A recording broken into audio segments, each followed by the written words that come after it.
रंगों के त्यौहार के तौर पर मशहूर होली का त्यौहार फाल्गुन महीने में पूर्णिमा के दिन मनाई जाती है। ढोल ताशे और तेज गानों के बीच लोग एक दूसरे पर रंग गुलाल उड़ाते हैं। भारत के अन्य त्योहारों की तरह भी होली बुराई पर जीत की प्रतीक है। पौराणिक कथाओं के अनुसार हिरण्यकश्यप की कहानी इससे जुड़ी हुई है। आइए हम आपको बताते हैं कि होली का त्यौहार क्यों मनाई जाती है। नमस्कार, स्वागत है आपको हमारे चैनल योग प्रेमी कृष्णनंदन पर, जहां मैं आपको स्वास्थ्य और मोटिवेशन के बीच लाया हूं अपने चैनल के माध्यम से होली का शुभ अवसर। आप सभी को होली की शुभकामनाएं और बधाई हो। हिरण्यकश्यप प्राचीन भारत का एक राजा था जो कि राक्षस की तरह था। वह अपने भाई का मृत्यु का बदला लेना चाहता था, जिसे श्री भगवान विष्णु ने मारा था। और वह एक दिन घोर तपस्या करने लगा। कई सालों तक तपस्या करने के बाद उसे वरदान मिला कि उसे कोई मार नहीं सकता है, ना ही उसे आसमान में मार सकता है कोई, ना ही उसे कोई धरती पे मार सकता है, ना ही कोई उसे नर मार सकता है, ना ही उसे कोई नारी मार सकता है, ना ही उसे कोई घर में मार सकता है, ना ही उसे बाहर मार सकता है। इस वरदान को पाने के बाद वो अपने आप को भगवान मानने लगा और लोगों को प्रताड़ित करने लगा कि वो मुझे पूजा करे, वो उस राजा को पूजा करे कि मैं भगवान हूँ, मुझे पूजा करो। फिर हिरण्यकश्यप राजा का एक पुत्र पैदा हुआ जो विष्णु के बहुत परम भक्त बन गया और हर दिन वह हरि का नाम लेता रहता था, हरि विष्णु का नाम लेता रहता था, जिससे उस राक्षस हिरण्यकश्यप को बहुत गुस्सा आता था कि मेरा सुपुत्र ही किसी अन्य भगवान की पूजा कर रहा है, जो मैं इतने शक्तिशाली हूँ मुझे पूजा नहीं कर रहा है। तो उसने निर्णय ले लिया कि मैं अपने पुत्र का वध कर दूंगा, ताकि जो मेरे खिलाफ आए उसका मैं वध कर दूंगा। और उस पुत्र का नाम था प्रहलाद। प्रहलाद श्री विष्णु जी का इतने परम भक्त थे कि हमेशा उनका स्मरण करते रहते थे। कई बार प्रहलाद को भरी कढ़ाई के तेल में भी उसे जलाने की कोशिश किया गया, लेकिन वो नहीं जल पाया क्योंकि वो प्रेम भक्ति में था और हरि विष्णु उनको सहायता करता था। कई बार उसे कई चेष्टा किया गया कि उसे मार दिया जाए, लेकिन नहीं हुआ।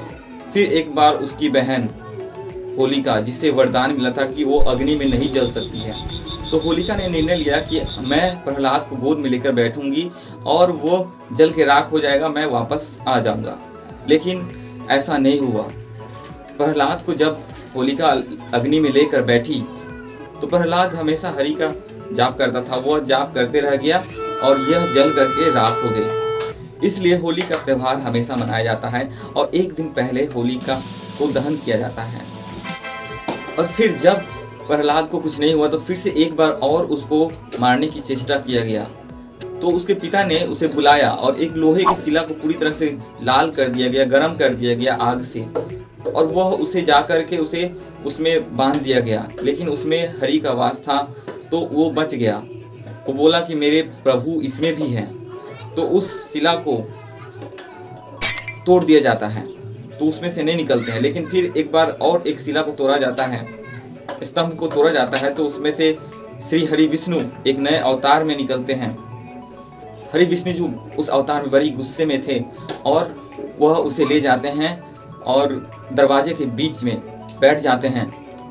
और जब हिरण्यकश्यप ये कहता है कि मुझे तो कोई नहीं मार सकता है, मैं अमर हूँ, ना मुझे आसमान में मारा जा सकता है, ना ही धरती पे, ना ही घर के बाहर मारा जा सकता है, ना ही घर के अंदर, ना ही नर मार सकता है, ना ही नारी।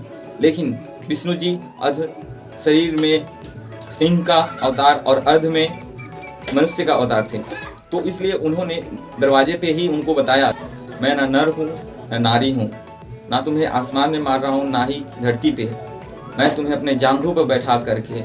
और उसी प्रकार उन्होंने श्री विष्णु ने हिरण्यकश्यप का छाती चीर दिया और वहीं पे उनका वध कर दिया गया। इस तरह से उनका वध हो गया और विनाश हो गया हिरण्यकश्यप का। और इस प्रकार प्रहलाद ने बुराई पर अच्छाई का जीत हासिल किया। परंतु आज हमारे समाज में क्या है, आप देख सकते हैं अपने नज़रिए से। होली के दिन क्या होता है, सुबह उठते ही लोग पशुओं पर अत्याचार करते हैं, मार काट उन्हें अपना भोजन के लिए बनाते हैं, और फिर देखते हैं शाम तक लोग आपस में मारपीट करने लगते हैं, आपस में मारकाट करने लगते हैं। तो इस प्रकार से आप अपने जीवन में प्रेम को और बुराइयों को अपनाते जा रहे हैं। आप अभी संभल जाइए और प्रेम की तरफ बढ़िए और सत्य की राह पर चलिए और सच्चाई को थामिए। तभी आपके अंदर एक सच्चे मनुष्य का, धर्म का, आपके अंदर प्रभु का भक्ति शामिल होगा। आप सभी को होली की हार्दिक शुभकामनाएं। प्रेम भरी इस रंगों की गुलाल को आप एक दूसरे पर घृणा के भाव को हटाते हुए होली खेलिए और अपने जीवन में खुशियां ही खुशियां बांटते रहिए एक दूसरे के साथ। और हमारे चैनल को सब्सक्राइब कीजिए, बेल आइकन दबाइए और दूसरों के साथ शेयर कीजिए। मिलते हैं नेक्स्ट वीडियो में, तब तक के लिए जय हिंद।